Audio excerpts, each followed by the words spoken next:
The economic model. My colleague Maz Hussein over at Dropsite I've seen him often make this point that, and he observes a lot of different cultures around the world, and one thing that he talks about with the United States is that we are, as much as we love to like hate on ourselves, one of the most successful pluralistic societies. Like, yes, we have our divisions, people don't like each other, but like, not compared to other countries. Like, we have a multicultural society that gets along relatively well, Yeah. and definitely relative to other countries. The glue that stitches all that together is our consumer society. Stuff. We all love stuff. And we love the shows that are organized around us buying stuff. We love events that are built around stuff. Black Friday. And also, you go to like parties in the U.S. at like there's little cheap stuff everywhere. There are consumer-driven things. Like, everybody's buying stuff for these events. Like, the culture is tied together by the consumer society, and it is effectively done so. You don't have to love the consumer society, but it's laudable that you can have a multicultural, pluralistic society that isn't breaking out into sectarian violence. Yeah. In a like routine way. Pull that away. Good luck. So like, just like, no matter how bad you think things are, like, they can always get a lot worse. And so if you rip the rug out from underneath that, we might be at each other's throats. Yeah. What's the quote? It's like, it's always darkest just before it's completely if we black. can't have like the Sunday NFL, Yeah, Monday NFL, night, that's Thursday night. Well, Like, that's what I was if- saying about Easter. I mean, Easter candy, right? Let's say you even see a 10% drop in overall. That's a lot. I mean, that's a lot of inventory. Now you got to discount it. Now you got to house it. You got all these problems. What do you do? People are going to try and drop the price on 60, 70%. People usually go home for Easter Sunday, or so they're not buying gas if they decide not to, or they decide to cancel their travel. Or sometimes you give gifts to your nieces and nephews. This year, you're going to give a little bit. Like, all these decisions compound. Right. For example, I was talking to my barber, and I was like, hey, I'm just curious. Have you seen anything? He goes, yeah, I have noticed that people who used to come in every 3 weeks are now going 5. And it doesn't sound crazy to you individually. Adds up. Compound that over your entire customer base, and you're seeing a churn of a pretty serious hit to your bottom line. And you multiply that across the entire economy. And the NFL, for instance, like, the whole reason that it's able to be the league that it is because of the advertising revenue that comes in. And if people are not buying the stuff that's advertised on those commercials, then you're not going to pay the advertising rates anymore. And then the thing starts to collapse, starts to go backwards. Actually, we can serve as a good indicator as well because of our YouTube backend. I remember, I will never forget what the YouTube backend over at Rising looked like back in March and in April of 2020. Oh, it evaporated, right? God, it was like this, gone. Over probably like 90% of the revenue. So yeah, unfortunately, we can tell you real quick. Have you noticed anything? I'm taking a look now. No, actually, things seem fine. Hanging tight? Okay. Things seem fine. You guys are still buying stuff? All right, keep buying. Actually, this is a good time to say this. So, our premium show that we send out to people. Oh, this is a good point.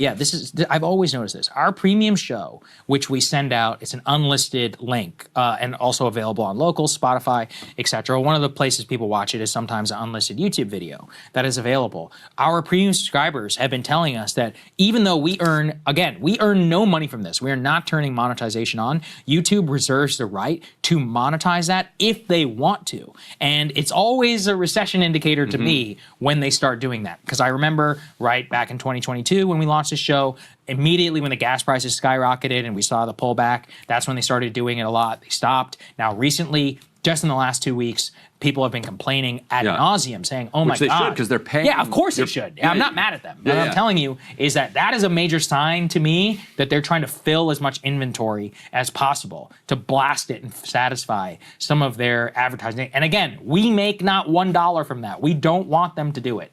So I guess that's a shout out. If you do want to watch it totally ad free, Spotify is still there and Locals is still there as well. But unfortunately, if you watch this on an unlisted YouTube, there is nothing that we can do. And it's infuriating, but that is a signal to me, that YouTube is basically throwing everything They're they've feeling got, it a little bit. all inventory that they've got, they're throwing as many ads into that as possible. And when they do that, it means that they're probably making less in terms of their CPM, so they got to fill it up with more ad blocks than normal. So just a little bit of insight behind the scenes. Let's go to the last part here, just C3, please. This is just about the bond market. This is the same thing that we have been looking at, but you can really see that those yields continue to increase to levels which they really do not want them to. They're very worried about you going to a yield of some 5%.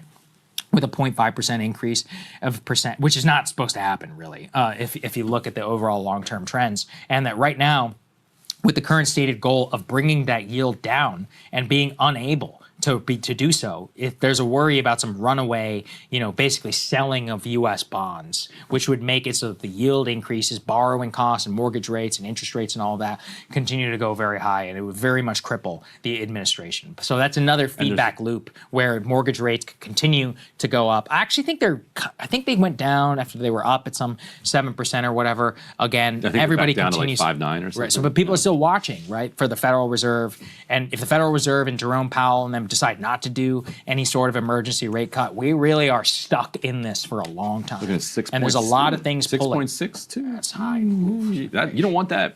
And there is some question about how organized this is, and we're still trying to sort this out.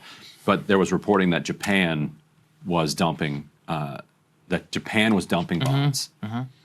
And Japan is obviously one of the biggest holders of bonds. Now, China, huge holder of bonds as well, Canada. So we are out there antagonizing all of these countries while they literally hold our cards. And if they take our cards and they just start selling a few of them, that drives down the price of our bonds and then drives up the yield. That's just mathematically, like there's no other, that's how it's going to work. If there's a sell-off, and it's never worked that way before for the most part. You have a crash in the stock market, that means people are selling stocks and moving to the safety of treasury bonds. That is the orthodox understanding of the global economy. That's broken right now. And it's probably a combination of people leaving the kind of structure of the American dollar economy and our adversaries, like Japan, who should be our friends, but we've turned them into adversaries, deliberately bringing pain to us so that we will back off of this. Because it costs them, too. They don't want to do this. Because if you are a holder of American treasuries right now and you're selling into a down market, Yeah, exactly. you're losing millions and billions of dollars, but you're costing us a lot more. So you're prioritizing geopolitics over your bottom line in the interest of your bottom line doing better down the road. And it is what, like Trump was asked when he caved, why did you do this? And he said, his exact quote was, the bond market is a very tricky thing. Yeah. Isn't it? James Carville famously. They're getting yippee. James Carville famously in 1993 said if he was ever reincarnated, he wanted to come back as the bond market because it was the most powerful thing in the world. Did he say that? I didn't know that. Because it's what. What's the context for that? So Clinton came in with a grand economic vision. Yeah, I know. And Larry Summers and his buddies told him, if you do this, the bond market is going to panic, interest rates are going to go up, and you'll have a recession. They're like, so you're telling us we ran on this whole thing that we want to do, and we can't because of the bond market? They're like, yes, that's what we're telling you. And so Carville was like, when I get reincarnated, I want to come back to the bond market. I need to go back. And yeah, I have the not bond read market a good, just slapped Trump back into line. So Do you have any good books on the history of the Clinton administration? I only read My Life, which is complete propaganda, Yeah, by it's- the way. It's just laughable. Clinton's propaganda. book. Let me think on that. I'm not sure. Yeah, I don't know any decent ones. I still can't believe I even wasted my time reading that book. It's so like 700 stupid. pages. It's he wrote that two in lifetimes. Yeah, I know. It's 2 volumes. It's so big. Anyway, all right. Long time ago. Hey, if you like that video, hit the like button or leave a comment below. It really helps get the show to more people. And if you'd like to get the full show ad-free and in your inbox every morning, you can sign up at breakingpoints.com. That's right. Get the full show. Help support the future of independent media at breakingpoints.com.